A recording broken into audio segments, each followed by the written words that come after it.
নমস্কার। Study with me এর YouTube চ্যানেলে সকলকে স্বাগত জানাই আজকের এই নতুন ভিডিওতে।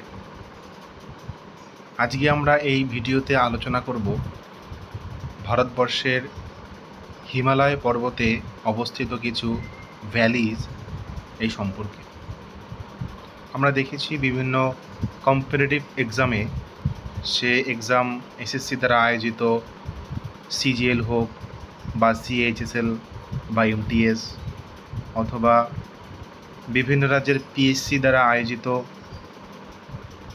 যে সিভিল সার্ভিস পরীক্ষাগুলো হয় বা মিসলেনিয়াস ক্লার্কশিপ এই জাতীয় যে পরীক্ষাগুলো হয়, অথবা সেন্ট্রাল টেট, অথবা বিভিন্ন আরও যে কম্পিটিটিভ পরীক্ষাগুলো আছে, সেখানে এই ভ্যালি থেকে কিন্তু প্রশ্ন আসে। এবং সেই নিরিখে দেখতে গেলে হিমালয়ের যে ভ্যালিজগুলো আছে সে সম্পর্কে কিন্তু আমাদের জেনে রাখা খুব জরুরি। আমরা দেখছি যে হিমালয় পর্বতের যে ভ্যালিজগুলো আছে, এগুলোর রেফারেন্স আমরা যখন হিমালয়ের সম্পর্কে পড়তে যাই, অর্থাৎ ভারতের যে ফিজিওগ্রাফিক ডিভিশনগুলো আছে সেটা যখন পড়তে যাই, তখন এই ভ্যালিগুলো সম্পর্কে আমরা জানতে পারি। তো এই ভিডিওতে আমি চেষ্টা করেছি টু দ্য পয়েন্ট এই ভ্যালিগুলো সম্পর্কে কিছু পয়েন্টস দেওয়ার জন্য। আশা করছি এখান থেকে যদি কোনো প্রশ্ন এসে থাকে তো তার উত্তর এই ভিডিওটি দেখার মাধ্যমে, জানার মাধ্যমে সকলে দিতে পারবে। যে গুরুত্বপূর্ণ ভ্যালিজগুলো আছে তার মধ্যে সবচেয়ে যেটা গুরুত্বপূর্ণ সেটা হচ্ছে কাশ্মীর ভ্যালি, যেটা জম্মু অ্যান্ড কাশ্মীরে অবস্থিত। এবং এই কাশ্মীর ভ্যালিটি যে পীরপাঞ্জাল রেঞ্জ আছে এবং জাস্কার রেঞ্জ আছে তার মাঝখানে অবস্থিত। পীরপাঞ্জাল রেঞ্জ মানে মিডল হিমালয়ের একটা অংশ, একটি মাউন্টেন রেঞ্জ, যেটা কাশ্মীরের সবচেয়ে গুরুত্বপূর্ণ এবং সবচেয়ে লম্বা। আর জাস্কার রেঞ্জ এটা হচ্ছে ট্রান্স হিমালয়ের একটি মাউন্টেন রেঞ্জ। তো পীরপাঞ্জাল এবং জাস্কার রেঞ্জের মাঝখানে এই কাশ্মীর ভ্যালি অবস্থিত। এটি অনেক বড়, এর এরিয়া 4921 বর্গ কিমি। এবং এই কাশ্মীর ভ্যালি দেখতে এতটাই সুন্দর যে একে দ্য হেভেন অন আর্থ বলা হয়, অর্থাৎ ভূস্বর্গ বলা হয়। আর একটি গুরুত্বপূর্ণ বিষয় হচ্ছে যে কাশ্মীর ভ্যালিতেই কারেওয়া মাটি দেখা যায়, যেখানে স্যাফরন চাষটা হয়। স্যাফরন বলতে আমরা যেটাকে বাংলাতে কেশর বলে চিনি। এরপর কাংড়া ভ্যালি, যেটি হিমাচল প্রদেশে অবস্থিত। এই কাংড়া ভ্যালি শিবালিক এবং ধওলধর রেঞ্জের মাঝে অবস্থিত।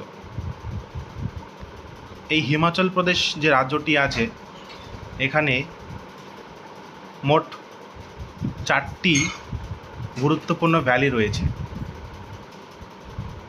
তার মধ্যে কাংড়া ভ্যালি একটি গুরুত্বপূর্ণ ভ্যালি। এরপরে যারা দেখতে পাচ্ছি কুলু ভ্যালি, এটিও হিমাচল প্রদেশে অবস্থিত। কুলু ভ্যালি যেটা আছে সেটা যে রবি নদী আছে, রবি রিভার, সেই রবি নদীর আপার কোর্সে অবস্থিত। আর এই কুলু ভ্যালিটা যে আছে সেটা হচ্ছে ট্রান্সভার্স ভ্যালি। আর এই ভ্যালিটাকে ভ্যালি অফ গড বলা হয়, অর্থাৎ ভগবানের উপত্যকা। এই জাতীয় ভ্যালিগুলো কিন্তু পরীক্ষায় অনেকবার এসেছে এবং কয়েকটি আছে। শুধুমাত্র এদের এক্স্যাক্ট লোকেশন এবং এ সম্পর্কে দু একটি তথ্য জেনে রাখলে কিন্তু আমাদের কোনো ক্ষতি নেই এবং খুব বেশি সময়ও লাগবে না। আমরা যদি বইতে বা কোনো খাতায় একটুখানি পয়েন্টের আকারে লিখে রাখি এবং মাঝে মাঝে চোখ বুলিয়ে রাখি, তো এগুলো কিন্তু মনে গেঁথে যাবে। এরপরে যেটা সেটা হচ্ছে লাহুল ভ্যালি, এটিও হিমাচল প্রদেশে আছে। লাহুল ভ্যালি পীরপাঞ্জাল রেঞ্জ এবং হিমালয়ের মধ্য অংশ এর মাঝে অবস্থিত। স্পিতি ভ্যালি এটিও আমাদের হিমাচল প্রদেশ রাজ্যে অবস্থিত এবং এটি হচ্ছে হিমালয়া এবং ট্রান্স হিমালয়ার যে জাস্কার রেঞ্জ আছে তার মাঝে অবস্থিত। চুম্বি ভ্যালি, চুম্বি ভ্যালি কিন্তু পরীক্ষায় অনেকবার এসেছে, বারবার এসেছে এবং এটি ড্রোমো অথবা ট্রোমো নামে পরিচিত হয়, সেটা হচ্ছে তিব্বতে, অর্থাৎ তিব্বতের যে ভাষা সেই ভাষাতে চুম্বি ভ্যালিকে ড্রোমো অথবা ট্রোমো বলা হয়ে থাকে। আর এটি হচ্ছে আমাদের ভারতবর্ষ অর্থাৎ ইন্ডিয়া এবং ভুটান এর বাউন্ডারি অর্থাৎ সীমানা সংলগ্ন এলাকায় অবস্থিত, যেখানে সিকিম রয়েছে, অর্থাৎ ভারতের সিকিম রাজ্য এবং ভুটান দেশের যে সীমানা সেই সীমানা বরাবর চুম্বি ভ্যালি অবস্থিত। এরপরে রয়েছে আরেকটি গুরুত্বপূর্ণ ভ্যালি সিকিমের, সেটা হচ্ছে ইয়ামথাং ভ্যালি। আর এই ইয়ামথাং ভ্যালির সবচেয়ে গুরুত্বপূর্ণ যে বিষয় সেটা হচ্ছে এখানে অনেক ফুলের বাগান রয়েছে। আর ঠিক এই কারণেই এই ইয়ামথাং ভ্যালিকে ভ্যালি অফ ফ্লাওয়ার্স অর্থাৎ ফুলের উপত্যকা বলা হয়ে থাকে। এরপরে আসি কাঠমান্ডু ভ্যালি। কাঠমান্ডু শব্দটি আমাদের সঙ্গে খুবই পরিচিত, কারণ এটি হচ্ছে নেপালের রাজধানী, কিন্তু কাঠমান্ডু যে ভ্যালি আছে সেটা কিন্তু এই নেপাল দেশেই অবস্থিত। এই কাঠমান্ডু ভ্যালি যেটা আছে সেটা হচ্ছে 4টি পর্বতমালার মাঝে অবস্থিত, অর্থাৎ 4 ধারে 4টি বড় বড় কিন্তু পাহাড় রয়েছে। সেই পাহাড়গুলো কি? ফুলচৌকি, নাগার্জুনা, শিবাপুর এবং চন্দ্রগিরি।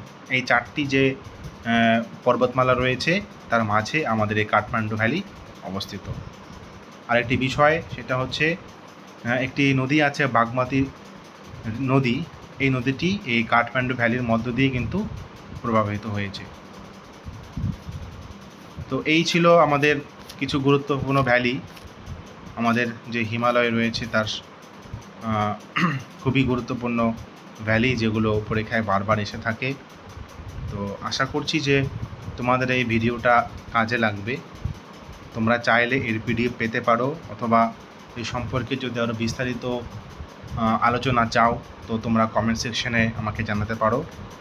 আর এই ভিডিওটি যদি তোমাদের ভালো লেগে থাকে, যদি উপকারে আসে, তো আমি কিন্তু লাইক, শেয়ার এবং কমেন্ট আশা করছি আপনাদের তরফ থেকে। সকলে ভালো থাকবেন, সুস্থ থাকবেন এবং উৎসাহ দেবেন পরবর্তীতে আরও ভিডিও দেওয়ার জন্য। ধন্যবাদ।